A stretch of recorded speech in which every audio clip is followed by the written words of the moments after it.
গাজীপুরে ছায়াবিথী ও পাতারটেকে জঙ্গি আস্তানায় আইনশৃঙ্খলা রক্ষা বাহিনীর অভিযানে সন্দেহভাজন 2 জঙ্গি নিহত। টাঙ্গাইলে আরেক অভিযানে নিহত আরো 2। ছাত্রলীগ নেতা বদরুলের নৃশংসতার শিকার খাদিজার সবশেষ অবস্থা জানা যাবে আজ। শিক্ষার্থী নির্যাতনের প্রতিবাদে 18 অক্টোবর শিক্ষা প্রতিষ্ঠানে মানববন্ধনের ঘোষণা মন্ত্রীর। দেশের চিকিৎসা ব্যবস্থায় চলছে চরম বিশৃঙ্খলা।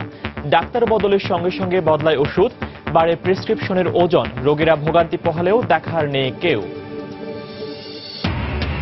কুমিল্লায় খাদ্য বান্ধব কর্মসূচি চাল বিতরণে অনিয়মের অভিযোগ। সচ্ছল ব্যক্তিরাও কার্ড পাচ্ছেন, শিকার ইউপি চেয়ারম্যানের। ব্যবস্থা নেওয়ার আশ্বাস প্রশাসনের।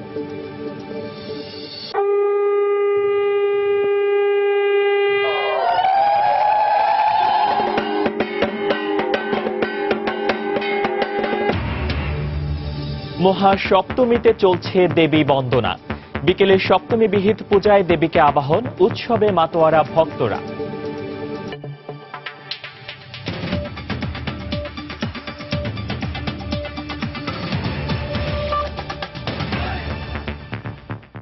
সময় সংবাদের সঙ্গে আছি আমি ফয়সাল মোর্শেদ।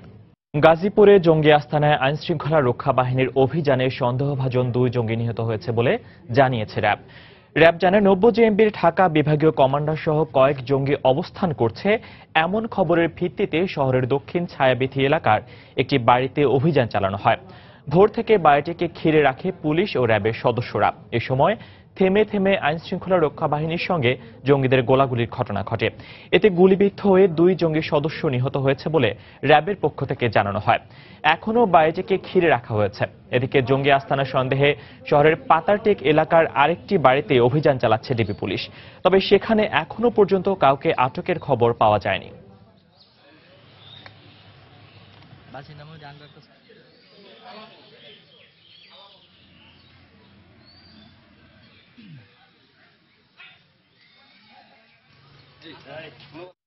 দর্শক, এই মুহূর্তে গাজীপুরের ছায়াবিথী এলাকায় আছেন রিপোর্টার খান মোহাম্মদ রুমেল। সেখানকার সবশেষ অবস্থা জানতে চলে যাচ্ছি তার কাছে। রুমেল। মুর্শেদ, আজকে ভোর থেকে র্যাবের এই অভিযানটি শুরু করে এবং আমরা যেটি জেনেছি এখন থেকে আরো কিছুক্ষণ আগে অভিযানটি শেষ হয়েছে। তো এই মুহূর্তে র্যাবের আইন ও গণমাধ্যম শাখার পরিচালক মুফতি মাহমুদ খান তিনি আমাদেরকে জানিয়েছেন যে তাদের এই অভিযানে 2 জন নিহত হয়েছে। তো যে 2 জন নিহত হয়েছে তাদেরকে তিনি জঙ্গি বলে দাবি করেছেন। তবে তাদের পরিচয় কিন্তু আমরা এখনো পর্যন্ত জানতে পারিনি। তবে একটা বিষয় জানাই, সেটি হচ্ছে যে আমি জানিয়েছি যে ভোর থেকে অভিযানটি শুরু হয়ে কিছুক্ষণ আগে অভিযান শেষ হয়েছে। তো এই মুহূর্তে আমরা এখানে যখন এসে পৌঁছি আমরা দেখেছিলাম যে এখানে মুষলধারায় বৃষ্টি হচ্ছিল। তো এখন বৃষ্টি কিছুটা কমে গেছে। তো বৃষ্টি যখন শুরু হয় তখন র্যাবের যারা এখানে নিরাপত্তার দায়িত্বে ছিলেন তারা সবাই আসলে বৃষ্টির কারণে তারা নিরাপদ আশ্রয়ে চলে গিয়েছিলেন। তো এই মুহূর্তে যখন বৃষ্টিটা কমে গেছে আমরা দেখছি যে তারা সবাই একে একে বের হয়ে আসছেন এবং যে বাড়িটি যেখানে অভিযানটি পরিচালিত হয়েছে সেই বাড়িটি কিন্তু এখন পর্যন্ত র্যাবের সদস্যরা ঘিরে রেখেছেন। এবং আপনাকে আমি একটু দেখাতে চাই যে যেই বাড়িটিতে অভিযানটি পরিচালিত হয়েছে সেটি হচ্ছে এই সাদা রঙের একতলা একটি ভবন এবং এই ভবনের ভিতরেই র্যাব জঙ্গি আস্তানার সন্ধান পেয়েছে বলে আমাদের কাছে দাবি করেছিল। তো পরবর্তীতে তারা এখানে এই দিক গত রাত থেকে তারা বাড়িটি ঘিরে রেখেছিল এবং ভোর থেকে তারা এখানে অভিযানে যায় এমনটাই র্যাব সদস্যরা আমাদেরকে জানিয়েছেন। তো এখন পর্যন্ত এই বাড়িটি তারা ঘিরে রেখেছেন এবং র্যাবের এখানে যারা আছেন এই দায়িত্বশীল তারা যেটি বলছেন যে তারা এখন পর্যন্ত যদিও 2 জন জঙ্গি তাদের অভিযানে এখানে নিহত হয়েছে, কিন্তু জঙ্গিরা নিহত হলেও আপনি জানেন যে এই যেহেতু জঙ্গি আস্তানার সন্ধান তারা এখানে পেয়েছে, তো তার পরবর্তী যে কার্যক্রমগুলো অর্থাৎ যে বাসার ভিতরে যে তল্লাশি সেই তল্লাশির কার্যক্রমগুলো তারা এখন পর্যন্ত করছেন এবং তল্লাশি কার্যক্রমগুলো তারা শেষ হলে এবং ভিতর থেকে যে ধরনের আলামত সংগ্রহের কাজ সেগুলোও চলছে। তো সেই বিষয়গুলো যখন শেষ হবে তখনই হচ্ছে র্যাবের কর্মকর্তারা এখানে আনুষ্ঠানিকভাবে এই অভিযানের ব্যাপারে আমাদের সঙ্গে কথা বলবেন এমনটাই তারা জানিয়েছেন। আর এছাড়া এখানে আপনি জানেন যে র্যাবের পক্ষ থেকে র্যাব কর্মকর্তারা এখানে তারা যেটি বলছেন যে তাদের যে ঊর্ধ্বতন কর্মকর্তারা তারা এখনো পর্যন্ত ঘটনাস্থলে এসে পৌঁছননি। তো র্যাবের এখানে যারা দায়িত্বে রয়েছেন তারা বলছেন যে যখন ঊর্ধ্বতন কর্মকর্তারা ঘটনাস্থলে এসে পৌঁছবেন তো তারপরে এই অভিযানের ব্যাপারে তারা আনুষ্ঠানিকভাবে আমাদের কাছে গণমাধ্যমের কাছে এখানে তথ্য দিবেন। তো যে জায়গাটিতে অভিযান পরিচালিত হয়েছে আপনাকে যদি আমি সেই এলাকাটির বর্ণনা একটু দেই, আমরা এটি হচ্ছে গাজীপুরের আপনার দক্ষিণে ছায়াবিথি আবাসিক এলাকার লেবুবাগান নামে একটি জায়গা। তো এই জায়গাটিতে এই সম্পূর্ণই আবাসিক এলাকা এবং যেখানে র্যাবের অভিযানটি পরিচালিত হয়েছে আমরা দেখছি যে এখানেও কিন্তু আশপাশে মানুষের বসতি রয়েছে এবং সম্পূর্ণ একটি আবাসিক এলাকা এবং লোকালয়ের ভিতরে। তো এখন যেহেতু এই বাড়িটিতে অভিযানটি পরিচালিত হয়েছে আমরা দেখেছি এখানে কিন্তু প্রচুর পরিমাণে উৎসুক মানুষজনও কিন্তু এখানে ভিড় করেছেন। তো সবকিছু মিলিয়ে আমরা এখন অপেক্ষা করছি র্যাবের ঊর্ধ্বতন কর্মকর্তারা তারা যখন আসবেন তো এই অভিযানের ব্যাপারে তারা আনুষ্ঠানিকভাবে আমাদের কাছে তথ্য দিবেন। তো ফয়সাল, আমার কাছে এখন পর্যন্ত এতটুকুই ছিল। নতুন যদি কোনো তথ্য আমার কাছে আসে আমি আবার আপনার সঙ্গে যোগ দিব। গাজীপুরের ছায়াবিথি থেকে র্যাবের অভিযানে জঙ্গি নিহতের ঘটনার সবশেষ খবরাখবর জানাতে আমাদের সাথে সরাসরি যোগ দিয়েছিলেন সহকর্মী খান মোহাম্মদ রুমেল। অন্যদিকে টাঙ্গাইলের সদর উপজেলার মির্জাঘাট এলাকায় 3 তলা একটি ভবনে র্যাব 12 এর অভিযানে 2 জঙ্গি নিহত হয়েছে। শারদীয় দুর্গোৎসবের মহাসপ্তমী আজ মণ্ডপে মণ্ডপে চলছে চণ্ডীপাঠ আর দেবীর আশীর্বাদ পেতে ভিড় করছেন ভক্তরা। সকালে নবপত্রিকায় প্রবেশ ও ঘট স্থাপনের মাধ্যমে শুরু হয় মহাসপ্তমীর মূল আনুষ্ঠানিকতা। এরপর উপাসনার পাশাপাশি চলে প্রসাদ বিতরণ, দেবীর পায়ে দেয়া হয় অঞ্জলি। এরপর বিকেলে অনুষ্ঠিত হবে বিহিত পূজা। এদিকে দেবী বোধন শেষে আজ থেকে মূল পূজায় শরিক হতে ভোর থেকেই মণ্ডপগুলোতে সপরিবারে আসতে থাকেন ভক্তরা। তাদের নিরাপত্তায় পূজা মণ্ডপের আশেপাশের এলাকায় কড়া নিরাপত্তার বেষ্টনী তৈরি করেছেন আইনশৃঙ্খলা রক্ষাকারী বাহিনীর সদস্যরা।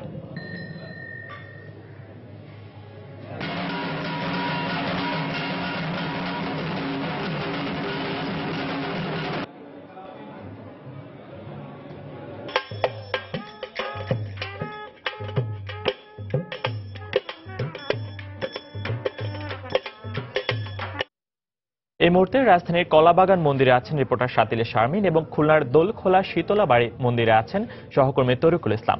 সরাসরি চলে যাব তাদের কাছে। প্রথমে যাচ্ছি শাতিলার কাছে। শাতিলা,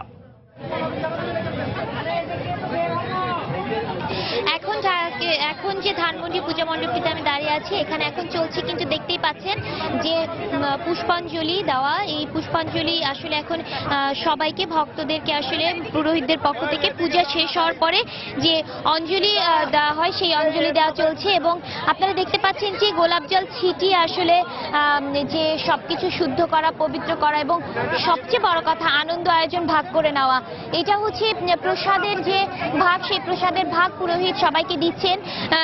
এবং প্রসাদ আসলে পূজার যে একটি অনুষঙ্গ হিন্দু সম্প্রদায়ের কাছে, এবং যারা আসলে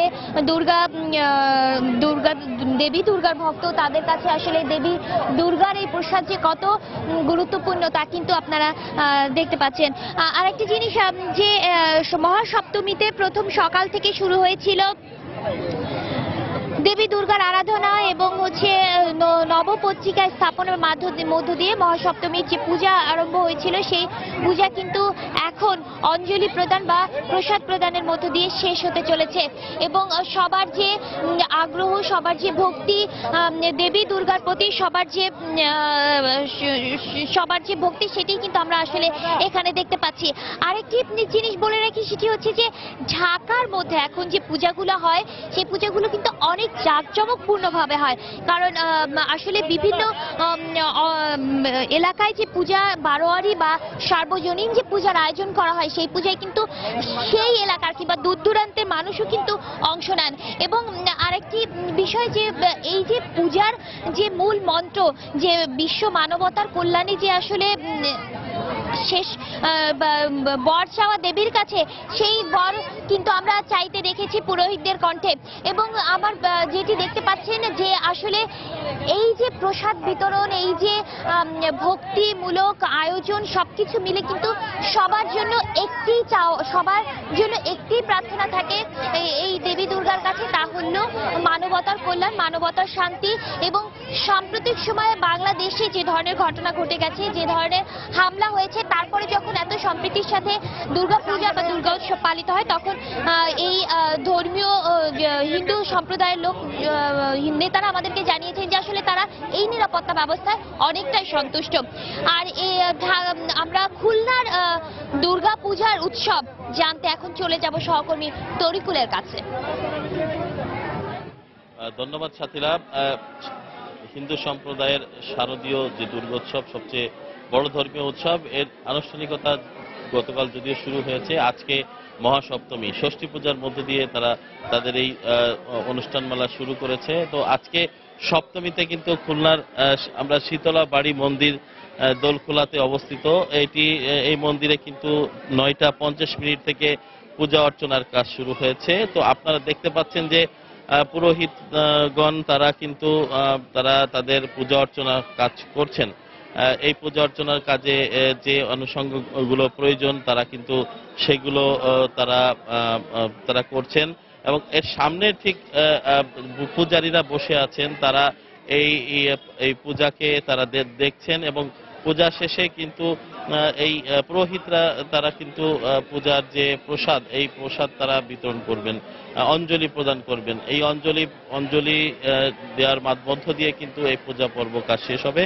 তো আমরা একটু দেখাই এখানে দর্শক যারা এখানে পূজারী রয়েছে তারা কিন্তু দীর্ঘক্ষণ ধরে অপেক্ষা করছে। সকাল থেকে আমরা এই মন্দিরটিতে দেখেছি পূজারীদের অনেক ভিড়, এবং তারা প্রসাদ নিয়ে একে একে তারা এই মন্দিরে প্রবেশ করেছেন, এবং তারা এখানে মন্দিরে প্রতিমার সামনে তারা এই প্রসাদগুলো তারা দিয়েছেন। তো আমরা যেটি বলতে চাই যে এখানে আরো পূজার যে আনুষ্ঠানিকতা, সেই আনুষ্ঠানিকতার মধ্যে আমরা দেখেছি যে সকাল থেকে ঠিক এই প্রতিমার পাশে একটি কক্ষ থেকে বস্ত্র বিতরণ করা হচ্ছে, এবং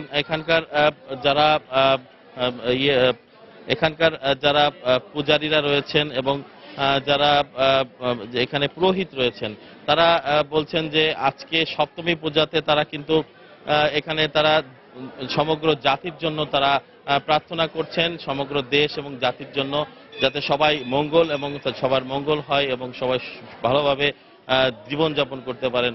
তো এই ছিল আমার কাছে খুলনার দোলখোলা শীতলাবাড়ি থেকে মহাসপ্তমীর সর্বশেষ। ফয়সাল। দর্শক, পুজো উদযাপনের খবরাখবর জানাতে আমাদের সাথে রাজধানী কলাবাগান থেকে যোগ দিয়েছিলেন সহকর্মী সাত্তালা শারমিন, এবং খুলনা থেকে যোগ দিয়েছিলেন সহকর্মী তরিকুল ইসলাম। এবার আমরা চলে যাব বাগেরহাটের পুজো উদযাপনের খবরাখবর জানতে। এই মুহূর্তে সেখানে রয়েছেন আমাদের সহকর্মী ফাহমিদা মটুসি। সেখানকার আনুষ্ঠানিকতার খবর জানতে যোগ দিচ্ছি তার সাথে। ফাহমিদা। মহাসপ্তমী, এবং মহাসপ্তমীতে আমরা বেলা 11টার দিকে যেমনটি দেখিয়েছি নবপত্রিকা প্রবেশের মাধ্যমে কিন্তু দুর্গাপূজার যে মহাসপ্তমীর যে আনুষ্ঠানিকতা তা শুরু হয়েছে, এবং এখন কিন্তু চলছে চণ্ডীপাঠ। এবং ফয়সাল, একটু যদি আমরা যেহেতু শিকদার বাড়িতে আমরা আগে থেকে বলছি 601টি প্রতিমা দিয়ে কিন্তু আসলে এই পূজার আয়োজন করা হয়েছে, এবং বলা হচ্ছে এটি অন্যতম বড় একটি পূজা, এবং এর মধ্যে পূজাটি যে অনেক বড় তা কিন্তু বারবারই আয়োজকরা বলছেন। এবং যদি একটু জানাই ফয়সাল, যে শুধু দেশ নয়, দেশের আশপাশ থেকে কিন্তু মানে আমাদের দেশের বাইরে যারা আছেন তারাও কিন্তু এই পূজা দেখতে আসেন। এখন এই মুহূর্তে আমাদের সঙ্গে কলকাতা থেকে একজন, তিনি প্রতি বছরই শীতলবাড়ির দুর্গাপূজা দেখতে এখানে আসেন। আমরা একটু তার সঙ্গে কথা বলবো। আপনি কলকাতা থেকে আসলে এখানে এসেছেন এবং প্রতি বছরই আসেন, তো সেখানে তো অনেক বড় পূজা হয় বা অনেক বিশাল আয়োজনে হয়, তো আপনি এখানে এসে কেন আসলে পূজার আয়োজনটি দেখেন? এখানে আসি বিশেষ করে মানে ঠাকুরের সংখ্যা অনেক হয়, এবারে সেটা হয়েছে 601টা প্লাস দুর্গা, ঠিক আছে। এত বড় আকারের পুজো এখানে প্লাস এশিয়া মহাদেশের মনে হয় এটাই প্রথম, তাই এখানে প্রতি বছরই আকর্ষণের টানে চলে আসে। আপনাদের ওখানকার পূজাতে এখানকার পূজার আসলে পার্থক্য কি? আয়োজনের দিক থেকে পার্থক্য কেমন হয়? এখন কলকাতায় একটা থিম পুজো হয়, ঠিক আছে, থিমটাই ওই ধারে প্রাধান্য পায়, কিন্তু সাবেকি পুজো এটা এখানেই দেখা যায়। একটা মানে গ্রাম্য পুজো, সাবেকি পুজো এটা এখানেই পাওয়া যায়। দর্শক, যেমনটি তিনি বলছিলেন যে এখানকার পূজা কিন্তু তিনি কলকাতায় বড় পূজার আয়োজন থাকলেও কিন্তু সে এখানে এসে এই পূজা দেখার চেষ্টা করেন, এবং তিনি যেমনটি বলছিলেন যে শুধু দেবী দুর্গা নয়, তার সঙ্গে যে আরো অনেক প্রতিমা সেখানে এখানে তৈরি করা হয়েছে, তার সবকিছুই কিন্তু আসলে তিনি দেখার চেষ্টা করেন। দর্শক, এখানে অনেক ছোট বাচ্চা থেকে শুরু করে আসলে সব বয়সী লোকজনই কিন্তু এসেছেন। যেমন একটু কথা বলি, বাবু তুমি কোথেকে এসেছো? আম্মুর সাথে এসেছো? বলো, আম্মুর সাথে এসেছো? দর্শক, ছোট বাচ্চা থেকে শুরু করে সব বয়সী মানুষ কিন্তু পরিবারের অভিভাবকদের সঙ্গে এই শিকদার বাড়ির যে সব বড় পূজা সেটা কিন্তু দেখতে এসেছে। এবং আজকের আনুষ্ঠানিকতা সম্পর্কে যদি একটু আপনাকে জানাই ফয়সাল, আজকে নবপত্রিকা প্রবেশের মাধ্যমে পূজা শুরু হয়েছে এবং 9টি দিয়ে কলা গাছকে আসলে যেটা আঞ্চলিক ভাষায় কলাবও বলা হয়, এবং কলাবয়ের পূজার মধ্যে দিয়ে এবং এই যে কয়দিন দুর্গা পূজা চলবে সেই কয়দিন কিন্তু দশমী পর্যন্ত কলাবউ এখানে দেবীর দুর্গার সঙ্গে এই পূজা হবে। এবং এই 9টি যে উদ্ভিদ এখানে আছে, এই 9টি উদ্ভিদ কিন্তু আসলে দেবী দুর্গার 9টি শক্তির রূপে প্রকাশ পায়। এবং একটু যদি জানিয়ে রাখি যে এই দেবী মানে এখানে যে 9টি উদ্ভিদ, এটা আসলে 9 দেবী হিসেবে তাদেরকে পূজা করা হয় এবং 9 দেবী একসাথে নবপত্রিকা বাসিনী নবদুর্গা নামে এই কয়দিন পূজিত হন। এবং আজকে সকালে কিন্তু দেখতে পেয়েছেন যে শাঁখের শব্দ, উলুধ্বনি, বাদ্যবাজনা সব মিলিয়ে কিন্তু বিশাল আয়োজনের মধ্য দিয়ে এই নবপত্রিকা প্রবেশের পূজা করা হয়েছে। নতুন শাড়ি পরিয়ে কলাবউকে কিন্তু এখন এখানে আনা হয়েছে এবং গণেশের পাশে তাকে স্থাপন করা হয়েছে। এবং এর মাধ্যমে কিন্তু আসলে পুরো পূজার যে মহাসপ্তমীর যে আনুষ্ঠানিকতা তা শুরু হয়েছে। এবং এখানে কিন্তু যত দিন যাচ্ছে ভক্ত দর্শনার্থী সবার সংখ্যাই কিন্তু বাড়ছে। ফয়সাল, বাগেরহাটের হাকিমপুরের শিকদার বাড়ি থেকে কিন্তু এখন পর্যন্ত এই ছিল আমার কাছে সর্বশেষ। দর্শক, শারদীয় দুর্গাপূজার মহাসপ্তমী আজ, সেই পূজা এবং আনুষ্ঠানিকতার সবশেষ খবরাখবর জানাতে বাগেরহাটের শিকদার বাড়ি পূজা মণ্ডপ থেকে আমাদের সাথে সরাসরি যোগ দিয়েছিলেন সহকর্মী ফাহমিদা মটুসি। সময় সংবাদে আরো থাকছে, সুদিন ফিরছে সিনেমা হল ব্যবসায়ীদের, হলমুখী হচ্ছেন দর্শক, আরো মানসম্পন্ন চলচ্চিত্র বানানোর তাগিদ।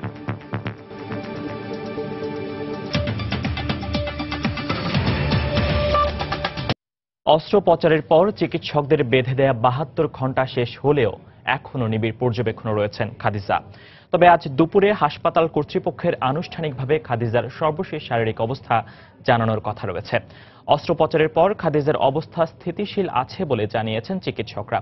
দেশবাসীর কাছে খাদিজার জন্য দোয়া চেয়েছেন তার পরিবারের সদস্যরা। পাশাপাশি বিভিন্ন সামাজিক যোগাযোগ মাধ্যমে খাদিজার শারীরিক অবস্থা নিয়ে গুজব না ছড়ানোর অনুরোধ করেন তারা। সোমবার বিকেলে সিলেটের এমসি কলেজে পরীক্ষা শেষে বাসায় ফেরার পথে ধারালো অস্ত্র দিয়ে তাকে কুপিয়ে আহত করে শাহজালাল বিশ্ববিদ্যালয়ের ছাত্রলীগ নেতা বদরুল আলম। সম্প্রতি বিভিন্ন স্থানে শিক্ষার্থী নির্যাতনের ঘটনার প্রতিবাদে আগামী 18 অক্টোবর সারা দেশে সব শিক্ষা প্রতিষ্ঠানে মানববন্ধনের ঘোষণা দিয়েছেন শিক্ষামন্ত্রী। সকালে রাজধানীর কৃষিবিদ ইনস্টিটিউটে সংবাদ সম্মেলনে এই ঘোষণা দেন তিনি বলেন, যারা এসব ঘটনা ঘটাচ্ছে তারা সমাজের শত্রু।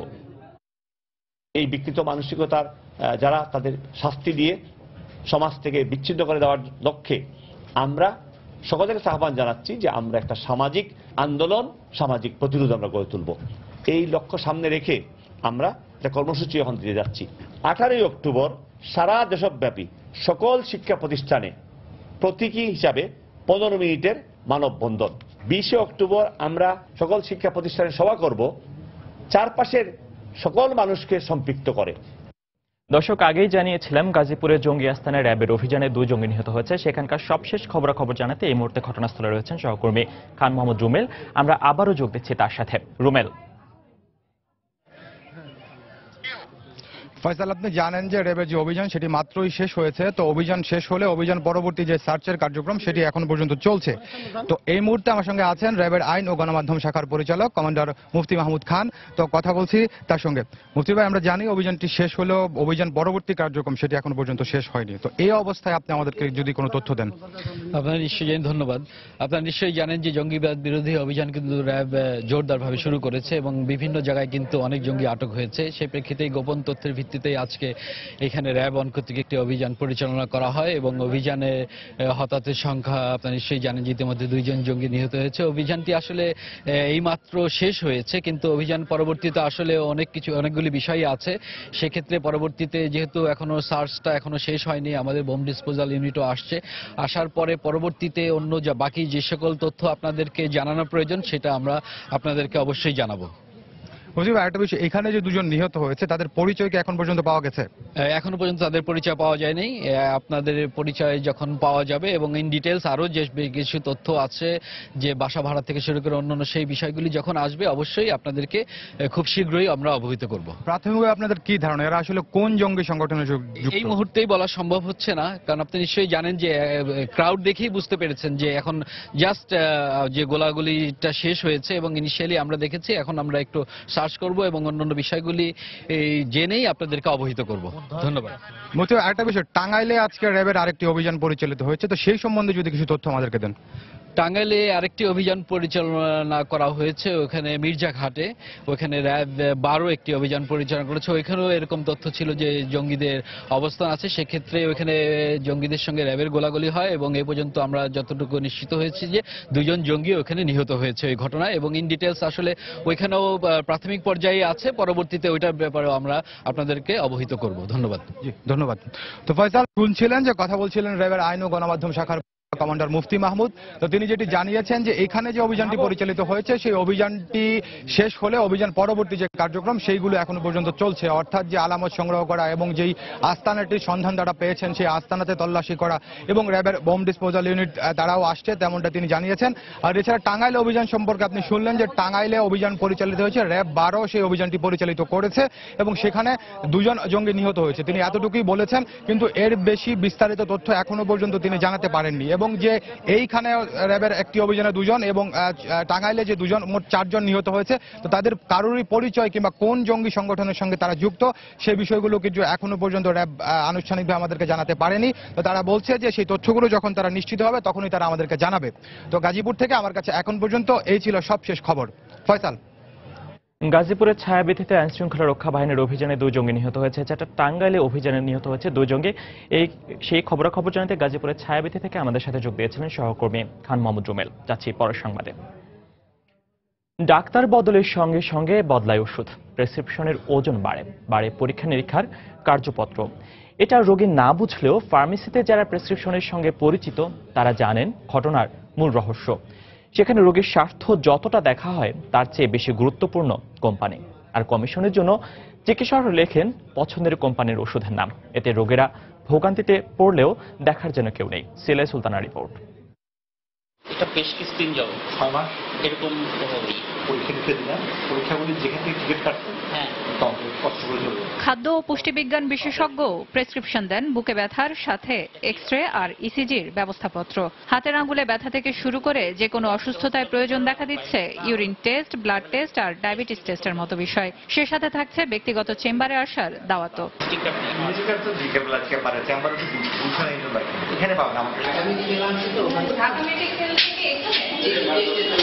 প্রেসক্রিপশনে রয়েছে পরীক্ষা নিরীক্ষার নির্দেশনা, সেখানেও রয়েছে ডাক্তারদের পছন্দ মতো সেন্টারেই পরীক্ষা করার বাধ্যবাধকতা। তাই ঢাকা মেডিকেলের এই রোগীকে এক্স-রে করতে আসতে হলো ধানমন্ডির একটি ডায়াগনস্টিক সেন্টারে। আর এর রহস্য ডাক্তারের শতাংশের স্বার্থ। আমাদের থেকে আসলে কিছু করার নেই, ঠিকানা ঠোকানা সব ওখানে যা করাই যে একটা থেকে আমি আরেকটা থেকে করাইছি, সে বলতেছে যে এটা ঠিক হয় নাই, আবার করাই 2বার 3বার করেছে আমার একটাকে, যেটাই বলছে ওইটাই যেতে একটা হয়তো কমিশন আছে যে 50টা 20টা রোগী পাঠাইলাম, এটা আমাদের একটা কমিশন আছে। দোকানে যেসব প্রেসক্রিপশন যায় তার 90% প্রেসক্রিপশনেই থাকে অ্যান্টিবায়োটিকের মতো উচ্চমাত্রার ঔষধ। আসলে চিকিৎসকের প্রেসক্রিপশনের মূল বিষয় হয়ে দাঁড়ায় ঔষধ কোম্পানি, তাই ডাক্তার বদলালে ঔষধও বদলায়। প্রেসক্রিপশনে অ্যান্টিবায়োটিক কি পরিমাণ দেওয়া হয়? 90% মাসের চেয়ে বেশি খাওয়া ওষুধ ডাক্তাররা, কথাটা গরু কামা দিলে আল্লাহু আকবার করে, কথাটা ডাক্তাররা হেডি কয় না। একই ওষুধ 2 কোম্পানি পাইছি আমরা, মাসের মনে করো 50,000 1 লাখ টাকা এরকম তার জন্য লেখে, নাইলে একটাও লেখে কোম্পানি থেকে সরাসরি ডিল করে, তার মানে কোম্পানির উপর নির্ভর করে ডাক্তার কি ওষুধ। এই চিকিৎসকের মতে যে কোনো অসুস্থতায় হাই অ্যান্টিবায়োটিক এত বেশি ব্যবহৃত হচ্ছে যে এ ধরনের ঔষধ এখন মানুষের শরীরে কার্যক্ষমতা হারাচ্ছে। দেখা যাচ্ছে আপনি এরকম করে করে 1 বছরে 4টা-5টা বিভিন্ন অ্যান্টিবায়োটিক খেয়েছেন, কখনো অ্যাজিথ্রোমাইসিন খেয়েছেন, কখনো সিপ্রোফ্লক্সাসিন খেয়েছেন, কখনো টেট্রাসাইক্লিন খেয়েছেন। আমাদের হসপিটালগুলো খুললেই দেখবেন যে এখন প্রচুর রোগী আমরা পাই যে কোনো অ্যান্টিবায়োটিক কাজ করছে না। এদিকে স্বাস্থ্য অধিদপ্তরের অন্যতম শীর্ষ এই কর্মকর্তা ডাক্তারদের পক্ষেই সাফাই দিলেন। কাউকে পরীক্ষা নিরীক্ষা নির্দিষ্ট প্রতিষ্ঠান থেকে করার ব্যাপারে বাধ্য করার কোনো সুযোগ কোনো চিকিৎসকের নাই। হাইটেক পরীক্ষার ক্ষেত্রে তারা যেটি বলে সেই কোয়ালিটির পরীক্ষার ক্ষেত্রে যদি কোনো তার সাজেশন থাকে সেটি সে দিতে পারেনি। কারণ আপনি যেটি বলেছেন এটি কোনো রেজিস্টার চিকিৎসক এই ধরনের কাজ করতে পারে না, বা এই ধরনের রেজিস্টার চিকিৎসকের কাছে কিন্তু এই ধরনের হওয়ার সম্ভাবনাও নাই আমি মনে করি। তবে চিকিৎসা সেবার সাথে সংশ্লিষ্টরা বলছেন, চিকিৎসা সেবায় সরকার অনেক দূর এগিয়ে গেলেও প্রেসক্রিপশন নিয়ে এমন বাণিজ্যে প্রশ্ন উঠতে পারে দেশের স্বাস্থ্য খাতের সুনাম। সেলিয়া সুলতানা, সময় সংবাদ, ঢাকা। সময় সংবাদে আরো থাকছে, যুক্তরাষ্ট্রের ফ্লোরিডায় শক্তিশালী হারিকেন ম্যাথিউর আঘাতে 4 জনের মৃত্যু, জরুরি অবস্থা জারি। হাইতিতে মৃতের সংখ্যা বেড়ে 8 শতাধিক। এবং মানসিক দৃঢ়তার অভাবে ইংলিশদের বিপক্ষে টাইগারদের বিপর্যয়, বলছেন ক্রিকেট বোদ্ধারা। ফিল্ডিং ব্যর্থতায় বাড়তি 20 রানের মূল কারণ।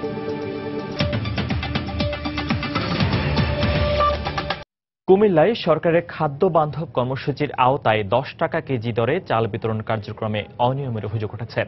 বুড়িচং ইউনিয়নে স্থানীয় জনপ্রতিনিধিরা দরিদ্রদের না দিয়ে সচ্ছল ব্যক্তিদের মাঝে কার্ড বিতরণ করেছেন বলে দাবি এলাকাবাসীর। তবে চাহিদার তুলনায় কার্ডের সংখ্যা কম এবং 2-1টি কার্ড সচ্ছল ব্যক্তিরা পেতে পারে বলে স্বীকার করেছেন ইউপি চেয়ারম্যান।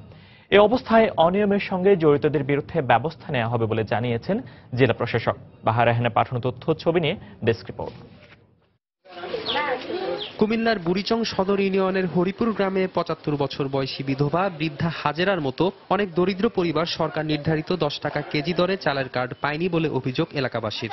অপরদিকে একই ইউনিয়নের জরুইন গ্রামের পাকাবাড়ির মালিক রমজান আলীর পরিবার পেয়েছে খাদ্যবান্ধব কর্মসূচির এ কার্ড। বিষয়টি স্বীকার করে বর্তমান আর্থিক অবস্থা ভালো না বলে জানিয়েছেন তিনি। আমার ছেলে প্রথম অবস্থা ভালো ছিল, বিল্ডিং করছে, তো এখন অবস্থা খারাপ। তো আমার ছেলে টাকাটা দিতে পারে না, করতে পারে না, কষ্ট করে চলতে আছে। আমার পাত্র কোনো জায়গা সম্পদ নাই, কোনো কিছু নাই। আমার মায়ের তো বাতা হবে না, ওই চালটা পাইতেছে না, 10 টিকেটও পাইতেছে না, বা এমনকি একটা কার্ডও পাইতেছে না। আমরা পাইছি না কার্ড, স্যার পাইলে না নিতে চাহিদার তুলনায় কার্ডের সংখ্যা কম হয় 2-1টি সচ্ছল ব্যক্তিরা পেতে পারে বলে স্বীকার করেছেন ইউপি চেয়ারম্যান। যদি এমন হয়ে থাকে তাহলে আমাদের ইউনিট থেকে তালিকা বাদ দিয়ে আমরা যারা একেবারেই পাওয়ার যোগ্য এই সকল ব্যক্তিদেরকে আমরা দেব। এই অবস্থায় অনিয়মের সঙ্গে জড়িতদের বিরুদ্ধে ব্যবস্থা নেওয়া হবে বলে জানিয়েছেন জেলা প্রশাসক। ইতিমধ্যেই কিন্তু আমাদের তিতাস উপজেলাতে 2 জন ডিলারকে কিন্তু আমরা জেলা হাজতে প্রেরণ করেছি। তাদের কাছ থেকে আমরা 42 বস্তা চাল উদ্ধার করেছিলাম। সুতরাং আইন এক্ষেত্রে আপসীন গতিতে চলবে। মাননীয় প্রধানমন্ত্রীর নির্দেশনা মোতাবেক এই কাজের সাথে যেই জড়িত হোক না কেন তাকে আমরা আইনের আওতায় নিয়ে আসবো। কুমিল্লার বুড়িচং উপজেলার 9টি ইউনিয়নে ভূমিহীন হতদরিদ্র ৭৮,৫৯০ জনের জন্য বরাদ্দ দেওয়া হয়েছে মাত্র 6,050টি কার্ড। সময় সংবাদ, কুমিল্লা। একদিকে টিকিটের দীর্ঘ লাইন, না পেয়ে এক হল থেকে অন্য হলে ছুটে বেড়ানো, মুহুর্মুহু হাততালি। অন্যদিকে কিছুটা হতাশা, প্রত্যাশা পূরণ না হওয়া আর পুরনো গল্প। দর্শকদের কাছ থেকে এমন মন্তব্য পাওয়া গেছে রাজধানীর সিনেমা হলগুলোতে। ভালো সিনেমা হলে দর্শকরা যে হলমুখী হন তার প্রমাণ পাওয়া গেল গত কয়েকদিনে। বিথি হকের রিপোর্ট। সকাল 8টা থেকে আমরা ফ্রেন্ড সার্কেল সবাই দাঁড়াইছি, কোনো পাচ্ছি না। তারপর আয়নাবাজি দেখতেই হবে, আমরা বসুন্ধরা সিটি গেলাম, ওখানে যে এত ওখানে হচ্ছে সব অ্যাডভান্স টিকিট বিক্রি হয়ে গেছে। তো এখন ফাইনালি আমরা দেখবো। তো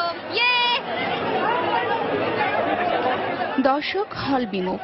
দিনের পর দিন এমন কথা শুনতে শুনতে যখন সিনেমা হল মালিকরা তাদের ব্যবসা নিয়ে শঙ্কিত, তখনই আশার আলো জ্বালালো আয়নাবাজি।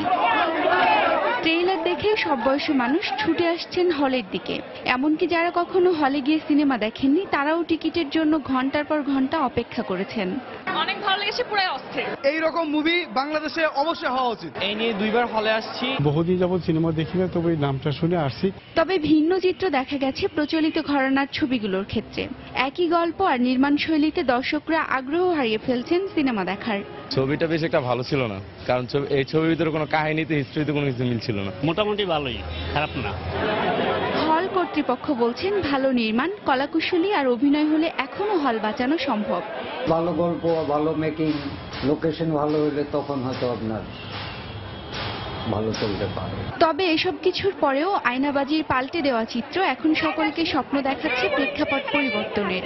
অনেকদিন পর এত দীর্ঘ সময় হলে হাউসফুল থাকা সিনেমাটি নিয়ে বেশ উৎফুল্ল হল কর্তৃপক্ষ।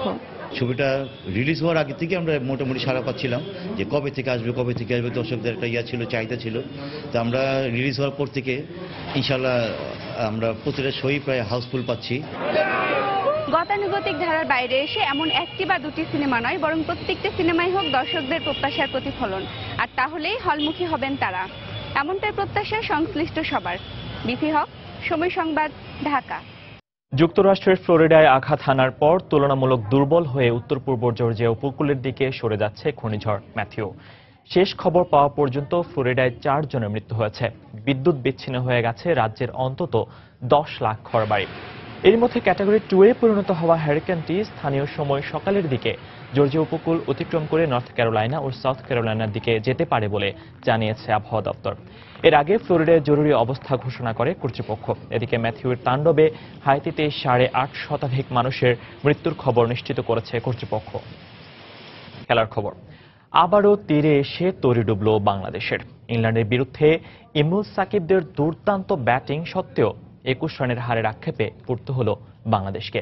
বিশ্লেষকরা জানালেন, ফিল্ডিং ব্যর্থতা এই বাড়তি 20 রানের মূল কারণ। ব্যাটিং করতে এসে ক্রুশাল স্টেজে এসে আমরা ইনিংস বিল্ড আপ করতে পারিনি, পার্টনারশিপ বিল্ড আপ করতে পারিনি। মুশফিক এবং মাহমুদুল্লাহর আউট হওয়াটা অনেকটা দুঃখজনক হয়েছে। নিজেদের নিয়ন্ত্রণে এনে তারপরে সেটা হাতছাড়া করার ব্যাপারে আমাদের মেন্টাল রেজিলিয়েন্সের একটা ব্যাপার আছে, যে চাপ সহ্য করার ক্ষমতাটা এটা রপ্ত করতে হবে। এ পর্যায়ে শীর্ষ সংবাদ জানিয়ে দিচ্ছি আরেকবার। গাজীপুরের দক্ষিণ ছায়াবীথি ও পাতারটেকে জঙ্গি আস্তানায় আইনশৃঙ্খলা রক্ষা বাহিনীর আলাদা অভিযানে সন্দেহভাজন 2 জঙ্গি নিহত।